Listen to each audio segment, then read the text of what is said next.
Climatic சேஞ்சஸ்னால அடிக்கடி சளி பிடிச்சி நெஞ்சுக்குள்ளே சளி இருக்கிறதுனால நெஞ்சு இறுக்கமாக மூச்சு விடுறதுக்கு சிரமப்பட்டுட்டு இருக்கிறீங்களா? செஸ்ட் கன்ஜெஷன், கஃப், கோல்ட் இது எல்லாத்துக்குமே எளிய முறையில் வீட்டிலையே வந்துட்டு நீங்கள் ஹோம் ரெமெடி பண்ணலாம். வீட்டில் இருக்கக்கூடிய பொருட்களே போதுமானது.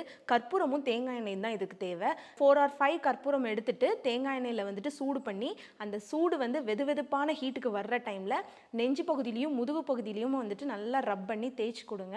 அதுக்கப்புறமா ஹாட் ஃபர்மெண்டேஷன் வந்துட்டு கொடுக்கணும். சூடு பேக் வந்து ஷாப்ஸில் கிடைக்கும். அதில் ஹாட் வாட்டர் ஃபில் பண்ணிக்கிட்டு நீங்கள் ஒத்தடம் மாதிரி கொடுக்கலாம். ஸோ தட் நைட்டு தூங்க போகிறதுக்கு முன்னாடி உங்களுக்கு நெஞ்சு சளினால் இறுக்கமாக இருக்கக்கூடிய செஸ்ட் கன்ஜெஷன்லேருந்து நீங்கள் ரிலீவ் ஆக முடியும்.